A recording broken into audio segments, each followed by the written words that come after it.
Welcome back to Sun, Sand, and Soul. Josh Tomey with David Haber, as always. And today we are welcoming the Honorable Vicki Lopez from the Miami-Dade County Board of Commissioners. Commissioner Lopez, welcome. It's so great to have you on the show. Thank you so much. I'm excited to be here. We're really excited to have you. And I know that you've known my co-host, David Haber, for some time. And with that, I'm going to give the honor to David to open up our line of questioning with you, and really excited to talk about everything that's going on in your district and here in the county. And it's been a little busy of late. It has been. Yeah. So we're excited to hear about that as well as what's going on for you in your office. So David, I'll let you take it away. So Commish, or Vicki, as you like to be called, I want to thank you for coming on. We've had a lot of interactions over the years when you were in the state legislature, and I want to commend you for all of the work you did post Surfside. From that tragedy, obviously a lot of legislation has come about, and you were one of the prime movers, if not the prime mover, in the House of Representatives regarding that. How would you say, or what would you say was your greatest accomplishment in the legislature before you became a county commissioner? You know, if we were talking about policy, I was kind of known affectionately in the Florida House as the condo queen. And then I started doing housing legislation, and then I was known as the housing queen. So I always said because I believe condos are also housing. And I think oftentimes people think that if you don't live in a single family home, you don't have a home. And I say, no, we who live in vertical living consider our condos, home. And so I always said, I'm now affectionately the housing queen of the Florida House. And I think it was telling that I was able to, as a freshman, I think that was my highest reward, if you will, for the years of experience that I had in government, was to come into the Florida House as a freshman and to be given by the speaker, both Speaker Renner and then Speaker Perez, to run these very, very instrumental, very intentional, very big bills as a very young, legislator, not young in experience, but certainly, there's protocol in the House. And, when you're a freshman, you're supposed to be learning.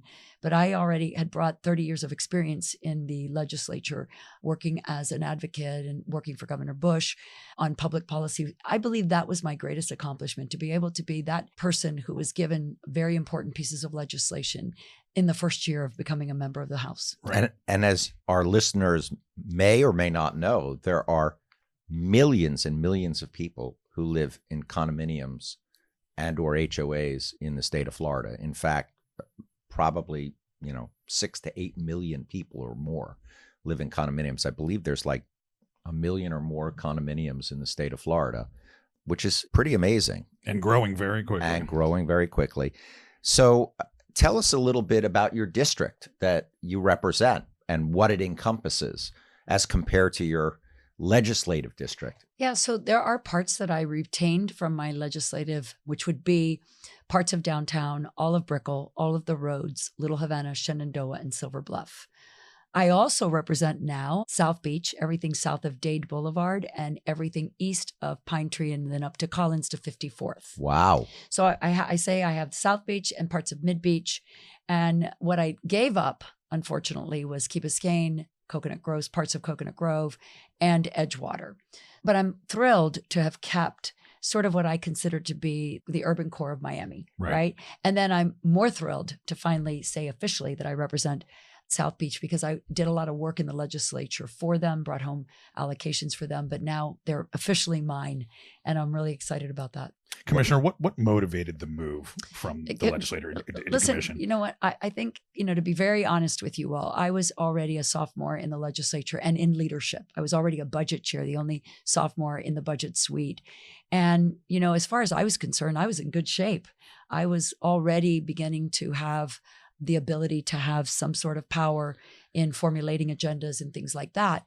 But it was interesting because once then Commissioner Higgins, who's now our mayor of Miami, signaled she was leaving, there's incredibly open seat, and it happened to be in my district. She and I spent a great deal of time working together, and I still didn't think that I wanted to leave the legislature. And I have to say that Speaker Perez has been one of my closest friends and mentors. And he said, look, you're on top of your game here. You could go more. There's no question you're destined for greatness in the House. But think about whether your skill set and your experience could be better used in the county where you're needed. housing is still a crisis and you've led here and you've accomplished so much. Why don't you really think about it? And I tell you, I fought him tooth and nail on that notion. And at some point in the summer, he said, it's now or never. You got to decide. Right. And he said, and I was very comfortable. Remember, I grew up in the process, the legislative process. And he said, sometimes you just got to take a risk. And, wise words from a very wise and really someone who's going to turn out to be one of the best speakers in the Florida House's history. I said, yeah, I need to probably get out of my comfort zone because it is easy to stay in the House. It would be really easy. But what would be challenging would be to have to start afresh. But I was a county commissioner in 1990 in Lee County. And he reminded me that it would be interesting to go full circle. And he says, you know what it's like to be a commissioner, but you don't know what it's like to be the commissioner of the 7th largest county in the country. He said, it's a totally different world. And he said, you'll have much more power. You don't have it in the House. Remember, I have all the power, because it's a hierarchical, structure in the House, right? Like you're fortunate if you get on his team and then, you move his agenda and you're a good member. Here, I like to say I'm one of 13 warlords. And it's true. Love it. I have no one to answer to other than those constituents and residents who put you there, right? And it was a blessing to be appointed because I was in the middle of doing a lot of work. I already had another condo bill in drafting. I had housing bills in drafting. And to think that I'd have to go through an election right after I just had an election, I thought was daunting. So the appointment— I thought elections were easy and like low stress. Well, I've never had an easy election. If you know my district, my House district was always competitive. Right. And so, I felt like the appointment gave me a chance to get, my sea legs on and really dive in. And I've hit the ground running from day one. And Speaker Perez was not wrong. I found my way. It is really, really different than being a member of the House. I was going to ask you now sitting and having sat in both seats recently, what is that difference substantively? It's interesting because I've come to do a lot of work here at home, right? But the commission itself has its own rules and policies, and they have something called the holds. So let's assume I want to do a condo legislation now, which I do always. I'm always looking to make things better. The queen not of leaving that one alone. No, right? no, and I also want to do housing, and so I am not able to introduce legislation if another member of the commission has what's known as a hold on it. So they're holding on to that. No one else can have that. They'd have to release it in order for me then to pick it up and do that legislation. And that's by commission rule, correct? That is. Right. So everything that I've done at the state, which I wanted to do, I wanted to align my anchoring limitations bill to my own bill that I passed. Want to do some more work on condos, which I passed in the House. I want to do more housing bills, which I passed in the House. I want to look at some environmental stuff, which I did in the House. Everyone has a hold on all of this. At some juncture you ask, what can I do? Right? Do I have to wait for those commissioners to leave, term out, or have them release it? And I think the other item that I think makes for really not very good governance. So when the legislature passed its sunshine laws, right? They exempted themselves. Good thing they did, or we'd get nothing done, because I was one of 120 members of the House and there are 40 senators. I could get in the legislature members together. As I was formulating my very large pieces of legislation, I wanted to hear from people. I wanted to hear from my members. And I feel like that's what makes legislation better. And then at the committee level, like once you draft your legislation at the state, you probably have a pretty good document in front of you. You've done a lot of research. You've done stakeholders. You've done members of the House. Then when you get to committee, you have to talk to everybody before you introduce your bill to understand whether they have concerns about it. Right. And if they have concerns, you want to consider amending it in committee, right?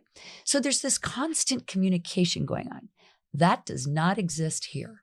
Here, unfortunately, I have no idea where my colleagues are. Everybody has a fiefdom. Well, yes, everybody has a fiefdom, and we live in the Game of Thrones. Right. We do. We live in an environment where I have to protect my own game, my own kingdom.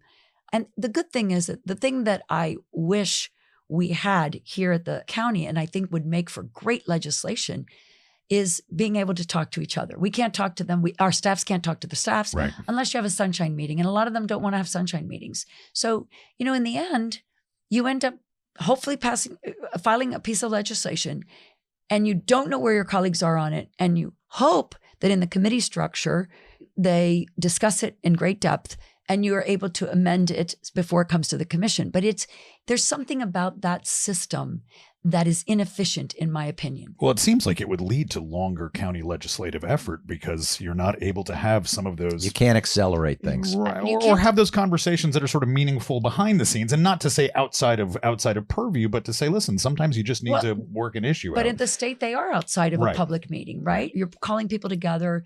You don't have to notice it. You don't have to notify anyone.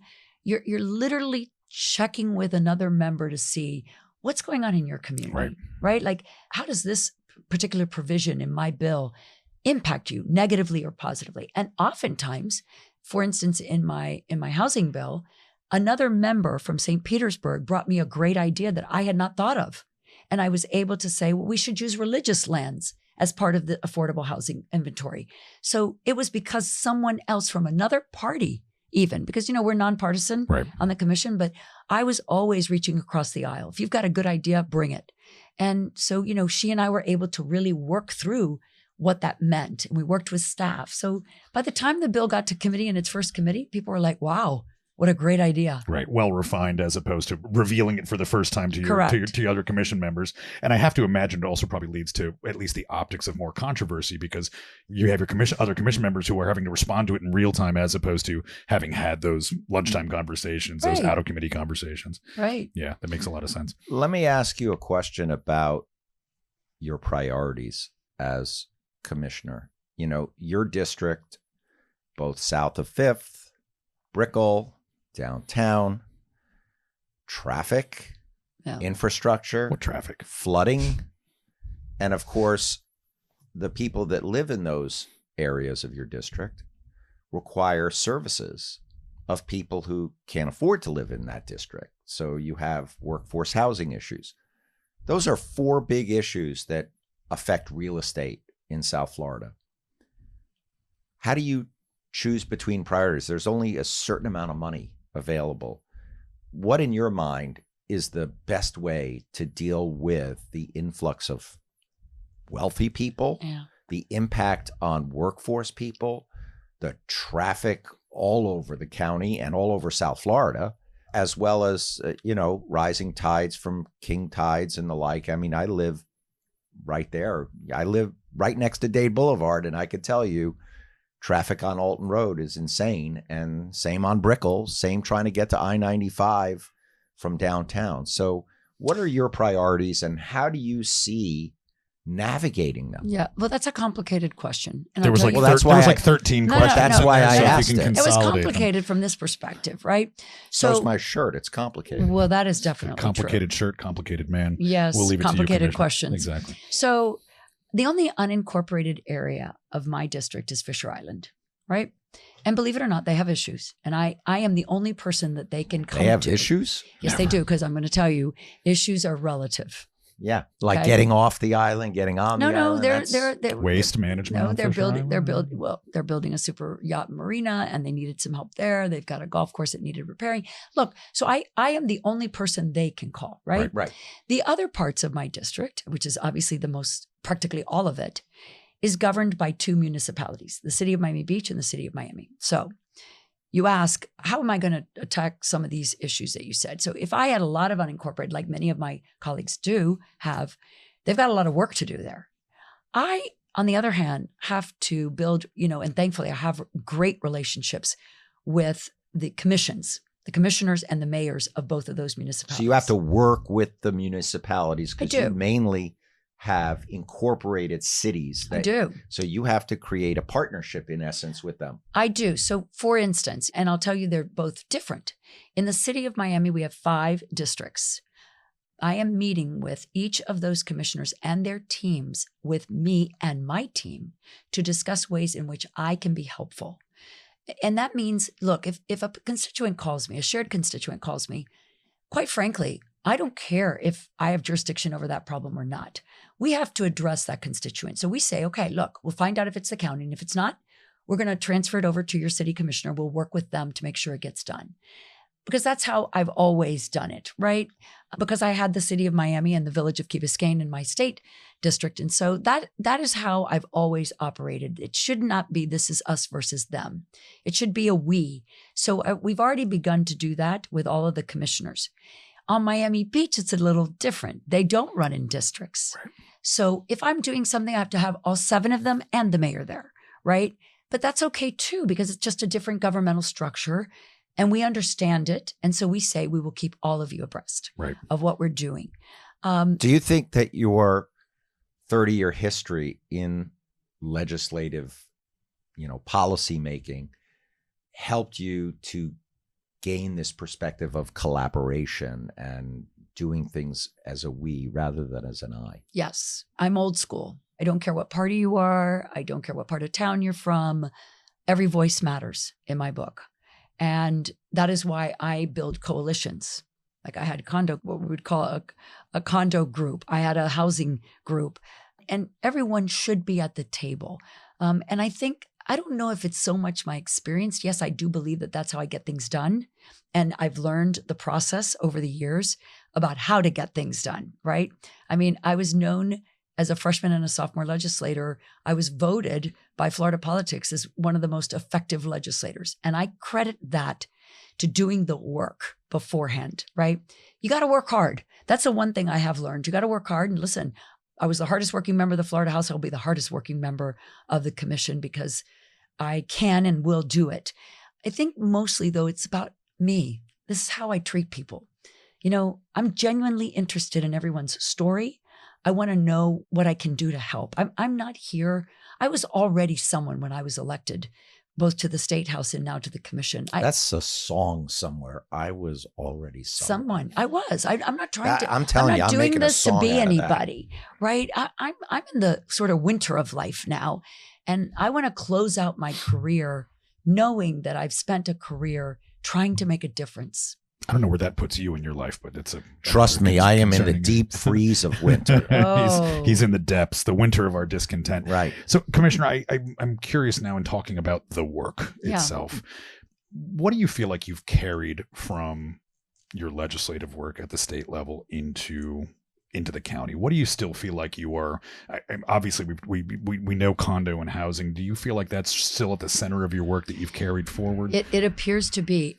Today, what I really enjoy is zoning and CDMP meetings, and I'm sure everyone thinks why.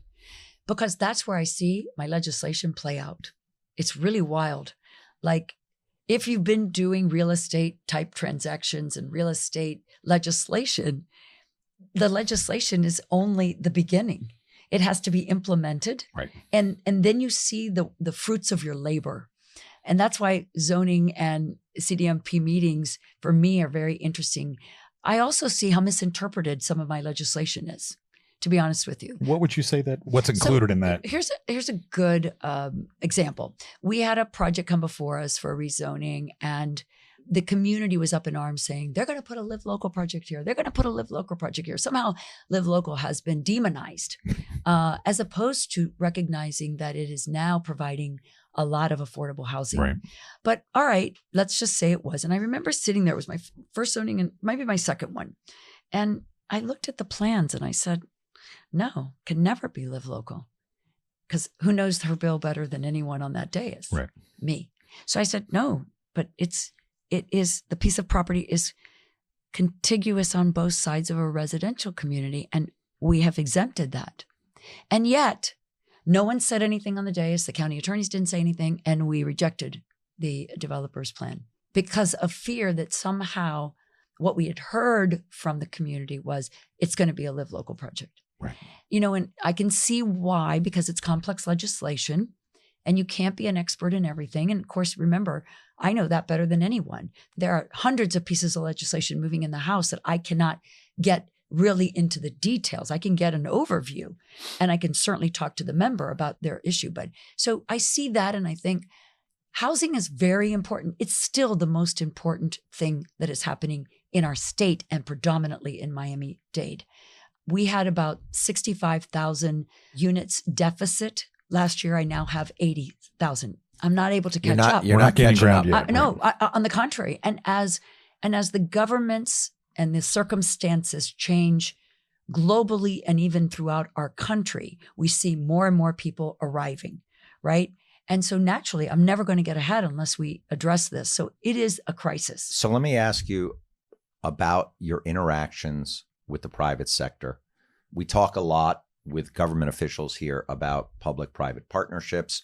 We've spoken with Aventura Mayor Howard Weinberg about his Heroes Housing. We've spoken with Mayor James up in West Palm Beach about workforce housing. We did the same with Mayor Levine Cava. I want to ask you, clearly, based upon what has occurred in the state legislature regarding condominiums and the cost and having to pay reserves and not being able to kick the can down the road, there are going to be a lot of condominiums in Miami-Dade County and Broward County and even Palm Beach County that are going to need to be terminated because economically it is not feasible to have these people who may have bought a condo for $200,000, but it has a $4 million view, and they can't afford the $150,000 assessment to bring it up to speed. I authored an editorial, I think it was in the Miami Herald a number of years ago, that said you're going to have to lower their percentage because you can't have 5% ultimately, veto what maybe 80% of the people want to do or need to do.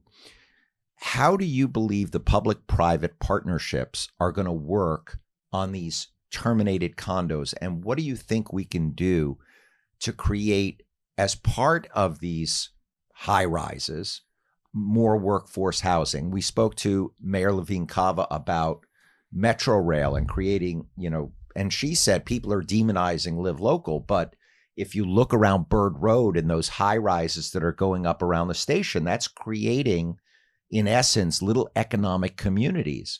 And we need to do more of that so that people can get on the train and get out of their car. So what do you see in terms of your interaction with developers?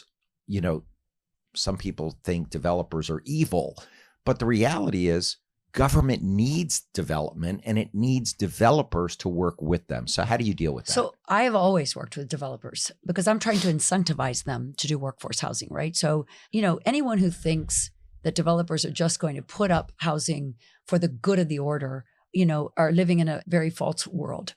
Developers have to be incentivized because, especially in Miami-Dade County, if they build luxury, they will come. They just They keep coming. They keep coming. And so why would you ever say to yourself, I'm going to forego being a luxury developer and making money and making money to helping, the government do what it feels like it needs to be done. It's never going to work. Right. So I think developers have always been at the table, but so have not housing advocates. Right. I mean, again, every voice matters and we're demonizing everyone. And look, to the point that you made about condos that need to be terminated, that is a very, very sore subject. Very. I was just on Miami Beach speaking with a group of people that are on fixed income who also bought their units maybe 40 years ago. And they don't want to be forced out of their homes. And I understand that. I mean, one has to be sensitive to the fact that where are they going to go? Yeah, that's a whole nother issue because we don't have housing for them to go to. And you remember the famous Biscayne 21 Yes, issue, I do. Right? That in and of itself has pretty much cooled developers from wanting to move in to terminate any building that is 50, 60 years old. Because look, the terminations are going to happen on the very older buildings, right? The ones that don't have amenities, the ones that weren't built up to code, et cetera, et cetera. It's not happening on the new ones. No one's worried about the new buildings until they get old. But now they're going to have to maintain them, right? So I think we're at a crossroads, right? I feel like the person on a fixed income will not be able to afford the assessments. That is true. That's a fact. And we can't have them living in a building that is unsafe. And right? and so if 80 or 85% of the people want to terminate, take the money and go, some of them out of state even, you can't have those holdouts stop the process because they're going to be in an unsafe building otherwise. Well, but here's the narrative that people have to understand. When you move into a building, you do not own the building. You own a piece of the building, right? We're living in what I call communal living. Right? Undivided interest in the common element. Correct. Right. So I guess 100 of your best friends. Yeah, no. Uh-huh. Right. Like some people don't understand that you have to share the responsibility for the building with others. And you also, that majority rules. And in the case of terminations, there are a couple of things like the Biscayne 21, because the declaration document said it had to be 100%. Right. Okay. That's one situation. Then there's the Kaufman language of many of the newer buildings that say, as amended from time to time. Right. But the statute says 80% and then 5% of those that disagree. Right. Okay. Imagine you have 3 different sets of people now. Right. When we've tried to look at that statute and to bring it down, oh my God, there was an outrage. Well, they just passed new legislation. Yes, you're making it easier for people to throw me out. Right.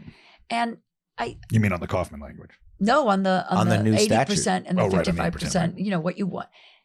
There is this notion that at some juncture, people have to give up where they bought because they didn't maintain the facility over time. Right. It's also that you bought in a community. Yes. And you are not the sole arbiter of what happens in a condo. You've chosen to live in a communal living facility. Correct. And if you have an overwhelming majority of people that want to terminate, you can't be a lone holdout because from a policy perspective, correct, you are preventing progress because newer buildings have tougher codes.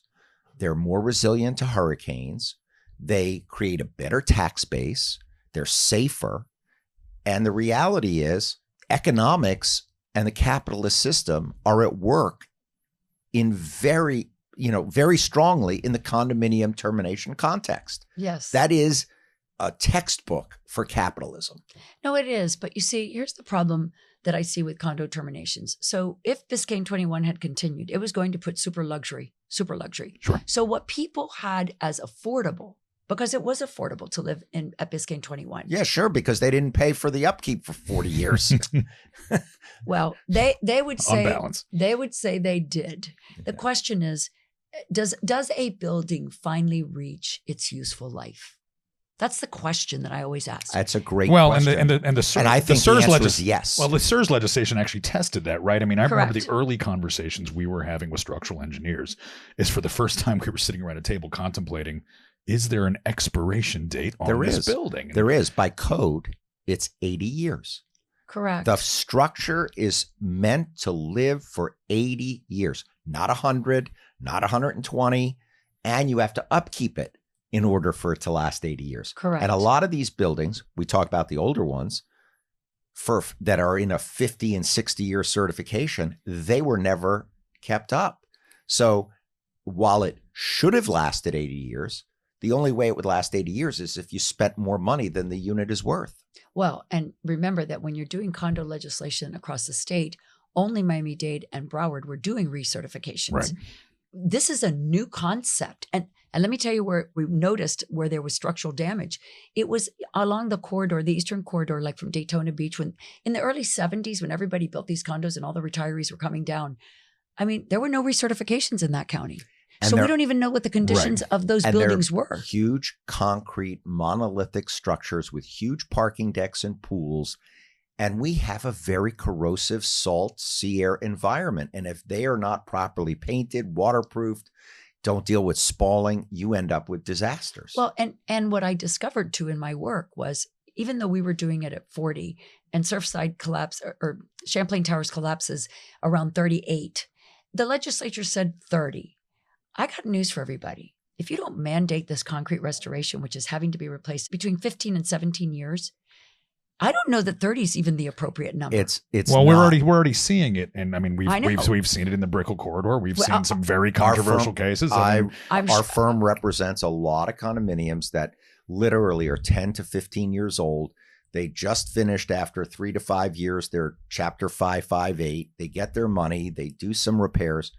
10 years later, if you haven't done waterproofing, if you haven't done painting, if you haven't dealt with spalling, you've got a big problem. And it's exponentially more expensive the longer you wait. Correct. Well, and I think it's also, interestingly enough, and I'd be curious your take on this, Commissioner, is we're obviously seeing condo developments, we're seeing super high rises, we're seeing super talls, and saying, so now not only do you have that factor at play, you also have consequentially more complex and more expensive repairs, even on a per door basis, because you have much more significant structure. That's exactly correct. What used to be 20 and 30 stories are now on average 40 to 60 stories. And more. And as Josh is working on these 80 to 100 story towers, Miami is New York South. Yeah. No. It Wall Street South is what Mayor James and others in West Palm call it. It is true. And I think, here's what I said to everybody about purchasing into a condo. And remember that we also have this other structure called condo hotels. Very, very familiar. And I know, and I'm very familiar with them, having had the Epic and still have the Epic in my district, and all the issues that come from the hotel operator versus the condo owners in that one structure. But more and more, I tell people, be aware of what you're buying. Buyer beware. Amen. I mean, there is a caveat. They don't read the No, don't read the declaration. Well, so I remember a gentleman from New York who called me and he said, I'm looking at a hotel condo on the beach. And I said, oh, okay, let me just tell you, you have really good lawyers, because he told me who was representing him in the real estate transaction. And I said, make sure that you read everything, because hotel condos can be very problematic. He read them. He had his lawyers interpret them for him in ways that he didn't understand. And he called me and he said, I'm not buying there. Right. But I can't tell everybody. But yes, when you go into a condo, you better know what was the last structural integrity reserve study. What was the recertification? What did it look like? How much money do they have in What's reserves? the budget? Right. What's the reserve? Or budgets. You've got a shared facility or shared component budget that also has a principal impact on the condo. And you don't control any of that. Correct. And I also always tell people, the terms HOA and condo associations are used interchangeably and shouldn't be. Condominiums are regulated under Section 718 and HOAs under 720. 720 does not give anyone any protection whatsoever. Very permissive. Very permissive. Very. Whereas 718 is super prescriptive. Right. So, but when you have, like on Brickell Key, I have 2 condominiums that are, condo associations. And in the middle, there's like this structure, and it's an HOA. Right. So further complicated, I say, you better understand the structure. Better understand if you want to get out. You got to understand what your master association is. Oh, and a master Which association. are often 720. 720 Yes. is often a Or master 617. 617s. So I say to people, listen, you just can't buy a condo because you want to live in this beautiful place. You better understand not only that it's a corporation, so that you're living in a corporate structure, you have to understand what its rules are. And I don't mean the condo rules. I mean, how were the declaration documents drafted, right. How it should be governed. I mean, so right, I want to to focus on the bylaws instead of the master declaration to say you got to look at the governing document that controls all of it, because at the end of the day, they're subordinate to that. I do want to say something. I always talk about New York in this, unfortunately, negative light of taxes and poor administration. But one thing they have is a very strong attorney general and inspector general, from the city of New York. In South Florida, I feel, as a condominium and construction lawyer, that's a little bit of the wild, wild west. And what I mean by that is developers put in prospectuses, we're going to get, and I have a case like this just now in court with the Aston Martin. The developer says, we're going to put a helipad. We're going to give you a marina. I've been following that case. Right. So then the developer has the language in the contracts and in the declaration that says we can change anything, the size of your unit, the common elements, before we turn over. But people are buying based on the representations made.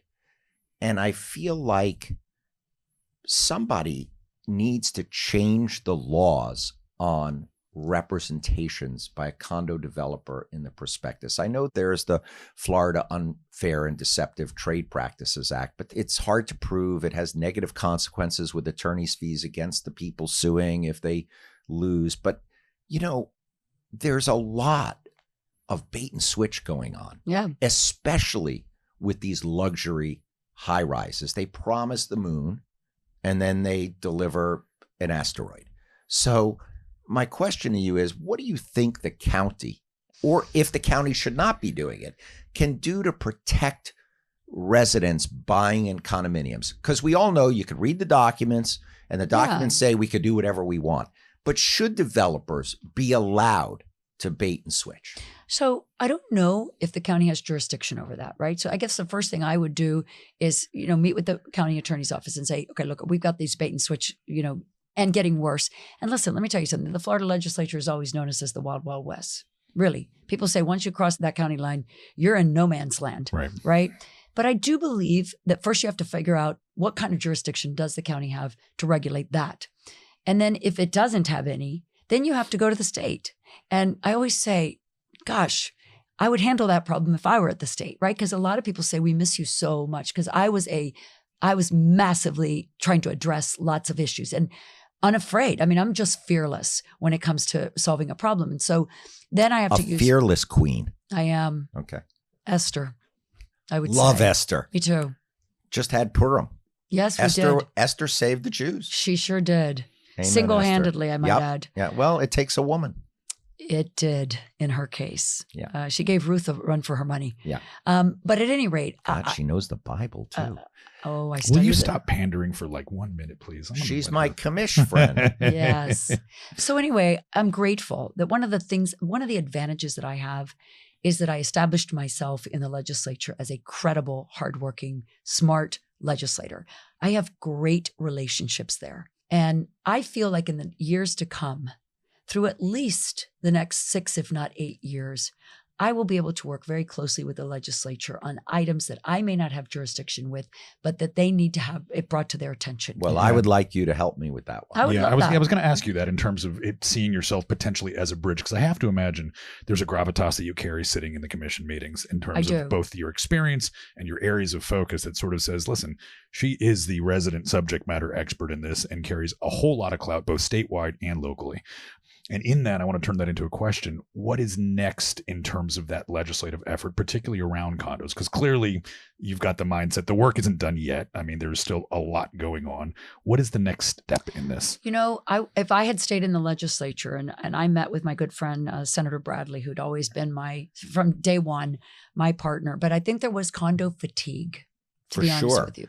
Not on the part of the House, because Speaker Perez would have let me do another condo bill, and I'm certain that Speaker D. Garrison would continue that had I stayed. I can tell you the lawyers have fatigue for all the legislation as well. Well, but because there's so many ripple effects. No, there is. And so I think on Senator Bradley's part, she wanted to just give it a break. Although she said the one thing that I would work with you on that we didn't do and that they didn't do this session was the hotel condo work. Right. It seems like it's been pending for a long time. I mean, 4D and 154 and other related bills aside, it's sort of like there was that piece of saying, I mean, listen, right now my firm tracks statistically where door development is, and there's more in the Tri-County area, there's more condo hotel or shared facility doors being developed than traditional condo right now. Correct. And to say because the economics are there.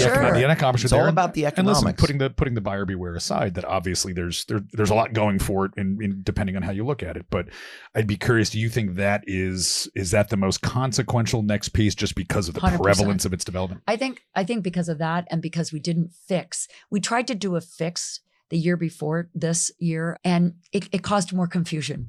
Yeah. So I think, and I've worked always very close, as you know, David, with the Florida bars, the section, the reptile section. I know. No, everyone always says to me, and it doesn't even spell out to reptile. It doesn't. I don't know why we call it that, because they're but the real estate section, lawyers.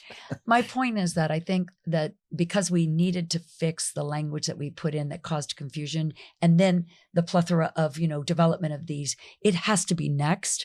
And I think since they didn't do anything this year, the HOA bill died in the House, the condo bill died in the Senate, and I think that's probably wise for now, right? We're going to give it another year. But I think if I can fix that, I think that's going to be important. Because I also haven't seen a lot of precedent around enforcement. So like we all know about the Right. 407 and sort of the reporting after the fact, and that's an important step Yep. in those requirements. But again, a lot of it hasn't seemed to have really endured a substantive test yet. I mean, It hasn't. even 4D and its clarification bills, like we haven't really seen the precedent cases yet. Well, because it takes time for cases to work through the system. And I think to your point, and maybe to Senator Bradley's point, is the idea of saying, well, we kind of got to let this settle in a little bit and see what the net effect of it is before we start re-engineering it all over again. I didn't disagree with her, but I did want to fix the hotel condo. And I think had I stayed in the house, she would have been amenable to that. I want to ask a question because it reminds me of terminations.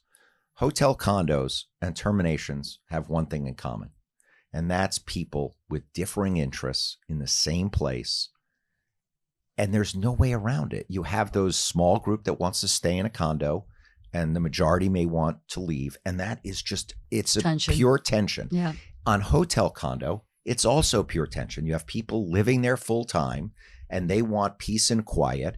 And then you have hotel that's running a hotel that has, and rightfully so, they have brand standards. Four Seasons has brand standards. Ritz-Carlton has brand standards, and they want to do certain things because that helps their hotel. And these people are often in conflict. I don't know that legislation per se, although it can be helpful, I don't know that it ever takes away that tension. I think the tension that I'm trying to alleviate is what I saw at the Epic, right? Where the hotel operator was charging the condo association for things that didn't even exist. Right. Right. Like That's a problem. It's a huge problem. So that was what I was trying to fix. Look, I tell everybody, you buy in a hotel condo, listen, good luck. Good luck, because you're now living in a very different structure than a condo. Yeah, you control nothing. Right. No, and you get the bill for your Everything. share Right. of, and Of we're not everything. even, and we're not sure whether you know what your share is. Right. Right. Or how it's even calculated. Well, Correct. at least 407 resolved a little bit of that in saying, It look, I did. mean, it's perfect. It's no. not perfect. But we see some, I mean, look, there's some good developers out there who actually extend more information than they're required by statute, and to say, listen, here's what you paid for, here's why you paid for it, here's how allocations were presented. Yes, but here's the other side. Yesterday, I was at the Miami Realtors networking event, and it's very funny when you think about what it is that they care about, because remember, they're creating the real estate transaction, Sure. right? Yeah. It's that they can't get the documents. And I'm like, no, my bill, every bill that I have, You got to get them. no, they won't give it to them. They won't give it to the realtor. And I said, okay, first of all, I don't, and then one realtor showed me like a link that you can press, like a good actor has a link, you press it. It's a Google Drive with all the documents. Right. That should be, I believe Automatic. in truth in real Automatic. estate transactions. Absolutely. That should be automatic. Apparently it's not. So I would have fixed that in the next condo bill too. And I represent a requirement. lot of developers, and we actually advocate for that. And most of our clients agree, because we say, listen, this ultimately avoids those downstream issues. That It level of avoids transparency. lawsuits. Well, that level of transparency says, whether it's caveat emptor or just simply, look, pay attention to what you're buying, allows them to resolve that up front, and to say if there's questions, if there's concerns, Right. like your constituent, they can walk away. At that point, right? It's everybody can just take their money and go home. But that's pre-purchase. Right. Then I have the bigger problems that still exist. And I thought for sure that my legislation would, over the years, would have eliminated the problems of the condo board and the property manager against the condo, association. Like I have the DBPR secretary. I ran into her yesterday at this meeting. She has come now several times, and I've said to her, of all the places, and I've always said this to her, and remember, as the budget chair, I had her budget in my jurisdiction. So I know exactly what I've funded, what she should be doing with that money. And quite frankly, they're not. And that is a huge problem that has to be solved. But here we have the problem of this governor is now leaving office in November. So will not all the secretaries. Now I have to wait until the new governor comes, appoints a new secretary for me to start this battle Right. all over again. Right. But to her credit, she did hear my complaints. And even though I'm not a state rep anymore, she and I are friendly. She was my personal friend before I became a legislator. She has now brought her team down here, and she's resolving many of the problems that we heard at the Miami Beach condo town hall meeting we had probably 3 months ago. So Yeah, you can pass a lot of legislation, but if you don't have the enforcement mechanism, that's it. you're going nowhere. And who's responsible for the compliance of And it, they right? only had, and I think even after we had Senator Pizzo at a Aventura meeting, and you might have I was been there there. at the condo summit. Right. And Senator Bradley was there. Senator And Bradley. I stood it's up the and I famous said, condo summit. right. And I sat there and I said, Senator Pizzo solving problems on the phone on stage. But interestingly, 18 investigators for an entire state where literally a third of the people in the state live in condos. Well, I was going to ask, I mean, isn't the division just undersized? I mean, dealing with the level of issues, or is it an efficiency issue? During that condo summit, it was. And then I said, listen to me. What I want to know is, why does my constituent get a response from a complaint that says not within my jurisdiction? Right. So I said, I want you to list out for me all of the major complaints that you get that are not within your jurisdiction, because somehow statute has not addressed it properly. She did. And I agreed to give her another $8 million to hire, I think it was 51 people, and to do all of the things on that menu, right? Remember that she's collecting $4 per door. Right. Right? Every year. Right. So we have that plus the recurring money that I gave her, right? So she was working with about $20 million. That I still have complaints that go unaddressed, and that I have to have her come down to Miami Beach, and that I have to sit down with my constituents, tells me the system's broken. Right. And it's not money. Everyone says, you didn't give her enough money. I said, I gave her plenty of money. Right. Plenty of money. It's that so much of the complaints are right here in Miami-Dade County. And I think that she should move her office to Miami-Dade County. And here is where the effort has to be. This is the epicenter. She would tell me, I don't have any of these complaints in North Florida. I said, of course not. Right. Welcome to Miami-Dade County. It's like running Wall Street from Albany. I mean, it doesn't make any sense. It's not where the activity is. Well, let me ask you, I want to ask you by extension, because this is one that comes up for me a lot, both on the development side and on the housing side. Okay.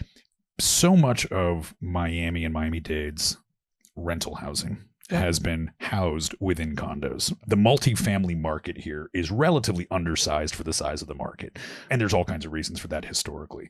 We've seen some movement on that. We're seeing the growth in multifamily because we also know that bills like 4D, though the right thing to do, obviously created rent elevation because all of a sudden it was more expensive to own a condominium, and rightfully so. But we see not as much multifamily housing as probably the county needs right now.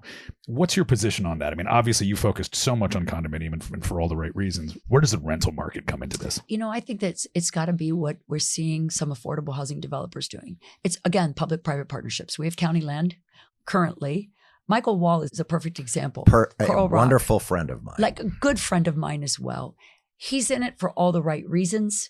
He can use county land. He will make it affordable, and it's an apartment. Right. It's not a condo. So we have to do more of that, I think, with the county-owned lands that we have, because the condominium market is usually just private, right? You buy the land, but you know what they're discovering now is that land and insurance is what's cutting the deal, right? It can't do the deal. Right. It's too expensive here. So even those developers want to get in on the county land. Sure. But the public-private partnership that people like Michael Wall and people like Michael Swerdlow do is important to answering that segment of the population, right? Because you're right. Condominiums really are made up, and in Miami-Dade, mostly of investors. Right. I have very few condo owners living in the condo they own. Right. Well, there's a lot of European and South Americans who 100%. Invest, and they're not here. They're putting money in America for a good reason, because they trust the American economy, and they're renting them out. But here's what's going to happen, which we haven't talked about, which I think it is going to impact the real estate market, which is this whole notion of property tax reform. And how will that impact what happens next? Was something happening around that? Well, not Yeah, there's yet. going to be a lot less money for the cities. Well, here's what happened. The governor went out and said we should just get rid of all homestead without a plan. Right. Okay, good. Well, he's still working on a plan. In the meantime, clock's ticking. Oh, and how? So in the meantime, the House said, okay, well, then let's study it. So, I was co-chairing that committee before I left. And then what came out of that work was, okay, one bill passed on the floor. It's to get rid of the homestead property taxes, but it hold harmless school taxes and hold harmless police and fire, right? Because they expected that local governments would then start reducing the budgets of police and fire. And we certainly can't have school taxes being eliminated because they are our partners. We don't have enough money at the state to fund schools. Right. So that was one. The Senate did nothing. So now we anticipate, And the governor continues to say there will be a special session probably in April, but there's going to be several special sessions. We need one for the budget because the legislature will sine die today, meaning they'll go home and they won't have done the one thing they must do in the Constitution, and that's pass a balanced budget. Right. So they'll have to come back for a special session for that. There's going to be a special session for congressional redistricting and then a special session for property taxes. Now, what can we expect of the property tax? I believe there will be something that comes out. So I warn all local governments, start modeling a 10% reduction, a 20% reduction, a 30% reduction. And I will tell you that when I was still in the House, I asked Key Biscayne to do that. And Key Biscayne said, at 30%, we probably have to fold back into the county. We have 34 municipalities here. Wow. How many are going to have to fold? Correct. I was going to say, that's a statement. For those that don't have a large commercial base, we're taking all of your money at some juncture, right? So it's the smaller cities like El Portal, Biscayne Park, potentially Hialeah Gardens. I mean, wherever you don't see massive commercial. Even the Miami Shores. As much they've got some commercial, but could be significant single family home. You look at what happens there. And then, I know that some people think there's a lot of waste in government, and there probably is, and we should look at that. We should do our due diligence and be fiscally conservative. But at some juncture, the quality of life that we all enjoy and what makes people want to come live here and buy places here is because we have that high level quality of life. Right. What's going to happen when we might not be able to afford a park in every neighborhood? We might not be able to have libraries. Or they're going to raise the sales tax in jurisdictions like Miami Beach has a higher sales tax than. But remember, there's a cap to that. It's 10%. Right. Some of them are already there. Yeah. Right? Like some of them are already close to that gap. Speaking of New York. Yes. And by the way, I believe very strongly that negatively impacts lower income people way more than higher It's a income regressive tax, Yeah, for of God's course. sakes, because we're all paying the same. Right. And so here's the problem. Like someone asked me, what do you think property tax reform looks like? And I said, 65 and over. Let's be real. People are struggling right now, but there's. Well, I'm 66. That's perfect. You are right. But here's the problem. Somebody said to me, well, what about the very, very uber wealthy that's over 65? And I said, it's unconstitutional You can't. to pass relief for a certain income base Right, without doing it for everyone, right? Or passing a billionaire tax in California. Correct. Right. I mean, so here's the issue. And by the way, I'm very glad because they keep sending people to They Florida. are sending, Right. they're sending them. And they're sending the richest people who are spending the most money. Correct. So then we have that issue to think about, right? There are two issues as I see it that are impacting the real estate market. One of them is the portability issue, right? Let me tell you something. There isn't a home in Holmes County that's worth $500,000, which is the cap on portability. So all day long, these people can get out of their homes and have no impact whatsoever. Right. Not here. Now, there's no home that I know of here that's less than $500,000. Right. So what it's done is it's kept my elderly people in homes that they're too big for them and they can't afford anymore, but want to go, but it doesn't make sense to go. No, because their taxes are so low and that 3% Correct. increase per year Has been nothing. Right. Well, they bought a house on Sunset Island for Right. $250,000. It's now worth $10 million, and Correct. their tax base is Well, so and that's low. not totally different from the condo termination issue as well. Is to say Correct. you're in an aged piece of Right. real estate and you're on fixed income, and to say even if I get paid out for No, it, no, right. where am I going? Right, that's what I tell everybody. Okay, so you Well, that's got one, why I'm So not great, moving. I got $500,000 on a condo. I spent $150,000 on 30 years ago. but where am I going to go? So what am I doing with $500,000? Nothing. Right. You're doing nothing. Right. So they're not inclined to want to leave. Right. And that perpetuates the forced condo termination on people. And so, I think portability has to be resolved. And I do believe that people on fixed incomes need a little relief. But there's also this assessed value. And sometimes I wake up and think, am I in a bubble again? Because if you paid $250,000 for your home and it's now worth $10 million, is it really? Is Right. it really? Right. And that's the question. I mean, Well, it if you're may on be. Miami Beach, it may be. It may be, but if you're in Hialeah or Homestead, there is so much that can be said about the value of a piece of property, for goodness sakes. And are we overvalued in some way? But we're certainly overassessed because people don't understand that as their value has increased, their home value has increased, so is not their property insurance and their property taxes. Right. And then we have this other thing, because I was a proponent of My Safe Florida Homes. Well, why would the state invest $10,000 in helping you, fortify your home if the property appraiser's coming in and increasing your value now? Right. Well, then I might as well not give you the 10. You might as well not harden it and take your risks that we don't have an insurance. Oh, well, there's some people who thought that was tactical to basically say we're just going to improve the tax base by doing this.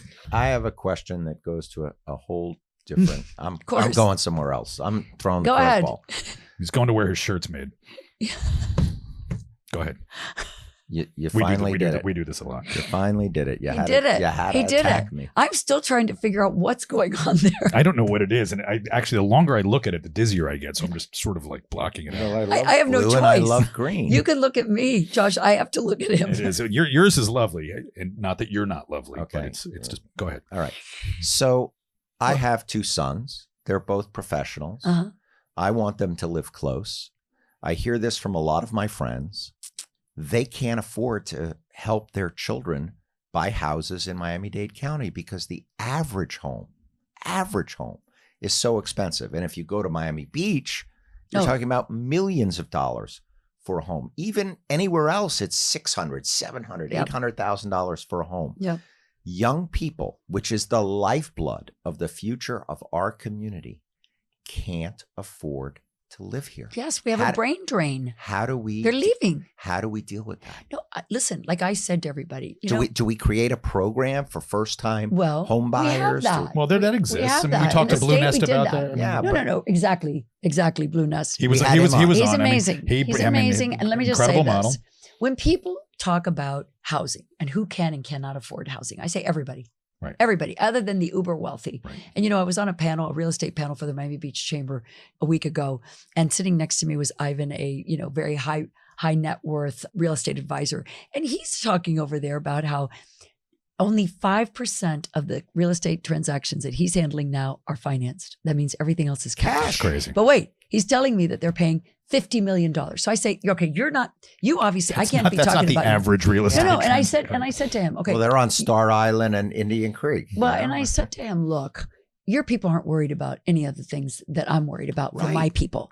And so when people said, okay, originally we said it's nurses, teachers, police, and fire that can't afford to live here. And I said, that's BS. It's the college graduate that can't afford to live here. Lawyers and doctors and accountants can't even afford to live here. Because if you look at our area median income, all of our work has been to define affordable housing. And in the county, we have defined workforce housing as 60 to 120 area median income. Right. Affordable housing is 60 to 140.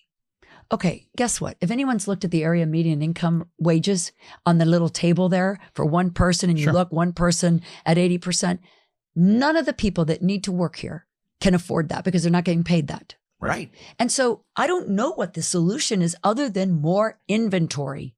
Listen, the free market works. So how do you believe we work with the public-private partnerships to create that inventory? Well, is it leasing, yes. 99-year leasing of and that's land that's public land? Yes. The RAD projects, those projects that listen, we've already seen them. We have projects that have already been that. Now we just need to triple the amount of projects that we approve, and we have to do it quickly. So just recently. Yeah, because we keep, as you said, we keep falling behind. No. And listen, 65,000 became 80,000. No, and I just went to the opening of a related project in the heart of Little Havana in my district. It has 30% AMI, it has 60, it has 80, and it has market rate. Everyone's living together. It's the most beautiful thing you've ever seen. I mean, I would move in there. That's a public-private partnership. Right. We got to do more of them.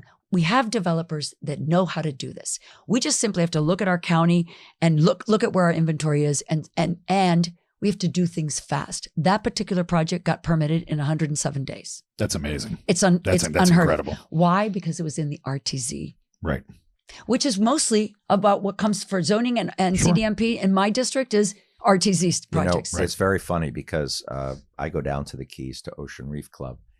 Most of the workers there live in Homestead. They can't afford to live. No, they cannot afford to live in the Keys. So they go down Card Sound Road. They all live in Homestead. We're going to need affordable housing in Homestead because there's no house. It's all eaten up. There's no new housing there. Well, and here is the challenge. Because as we look at land, we have this argument now about the urban development boundary, right? I'll give you an example. There are farmlands. I understand the protection of farmlands. I'm a huge proponent of protecting my natural resources, including the Everglades, because I understand that it's not just the Everglades, that most of my clean water runs through that watershed, right? Sure. So Amen. there can't be any of us that think it's a good idea to put a house in the middle of the Everglades, right? Or a development. The question that I think the county is facing now is, should we study it? And I'll tell you why, because now the legislature is trying to preempt us. Studying the UDB movement. Yeah. Like, because now we've picked winners and losers. Some people are over the UDB line and some people are not. Right. Right. And as the UDB, as that property out there goes, in very early days, speculators bought land there. Didn't know they were buying wetlands, didn't know how close it was to the Everglades. Old selling swamp in Florida. Yes, right. It was. So now they own this piece of property and they may have resold it to someone else who's now a new owner. What are they going to do with it, right? So we are struggling with that at the county now, because I believe that we have to have a line, some line that says, okay, from that point forward, you can't. But you can't keep looking at it project by project and allowing some to win over the line. I agree with that, but I'm a very big proponent of not moving the line, but incentivizing people in the urban core, Correct. down to Florida City on the turnpike. You've got to incentivize them to take the land that already exists and repurpose it. That is the key. Well, David, listen, and Blue Nest did a great job with that on the XAG stuff. They did. Brilliant use of that. Brilliant use. But let me just tell you, I represent an urban core area, right? When I walk and knock on doors in Little Havana for the campaign, I see so much opportunity for substantial rehabilitation of buildings that are already there. I call that urban infill, right? You might have to tear some down, yes. But there are some that in 4 months, I would have housing. I would literally have housing immediately. That's the kind of stuff that I've learned from Homes for All. Annie Lord is she's a housing guru. She and I have agreed that there's a lot of options in Little Havana and throughout my throughout my district, there are options that are good options that preserve the character of the neighborhood, but that allow for immediate housing. But that's where people aren't moving out of their houses because of the homestead and the taxing and the lack of And we have a big portability. lack of senior housing. As we age, as our population continues to age, the federal government doesn't have enough housing vouchers. You know, the famous Section 8, whether it's a Section 8 project voucher or a Section 8, for the person.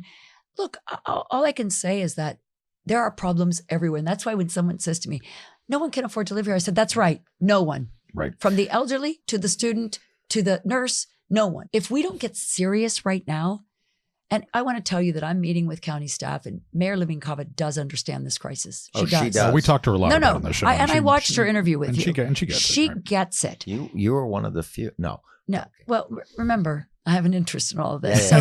My point is that she and I are good partners and we want to work well together, and she gets it. And I'm hopeful that now that I'm at the commission, she and I can work even more closely because she knows she has a housing champion on the commission. And hopefully we can find ways in which we can advance some of this stuff quickly. Right. Because that is the operative word. We got to do things quickly. It cannot be that we wait 2 more years. Studying things forever doesn't get things done. No, we know the answer. Right. We just have to get it done. Commissioner Lopez, this has been wonderful to have you on the show. Thank you. I love to wrap up with a question that David loves when I ask. I'm not letting you do that until I do rapid fire. Well, I'm going to let you finish with rapid fire so that we can hold Commissioner Lopez's attention before we digress. That's the second attack on me. It is. I'm kind of. It's the shirt. It's inciting me. You get one more. I think it's It's a threefer. If you could wave a magic wand and make anything in your district right now different, legislatively, situationally, what would that be right now? What kind of change would you like to unilaterally make that you think would make the most difference in any of these issues that we're talking about? It would have to be housing, but I mean, when I say housing, I mean safe and sustainable for everyone. Some people are in housing and it's not safe. And I think we sometimes feel like they don't deserve anything more, which is why I'm a proponent of people living together and building community. So if I could do that I explained earlier, a related type of project where it's mixed income and I have my elderly living with young families, we are going to build community. And the elderly need company, and the young people who have young families need to interact with people that might be able to be helpful in a time of need. That's what I would want for every area of my district. It would make me feel like I had really accomplished building community, and that's what I'm doing. That's the purpose of my coming home, is to build community. That may be one of the better answers we've ever gotten off that that's question. great. Thank you. That's wonderful. And now I'm going to turn to my co-host, Rapid fire. who would like to ask you a Go, series David. of rapid fire Go. questions. It's Favorite- a yes or no, I think. It's like Grant Miller It's doing very this. quick. Favorite color? Blue.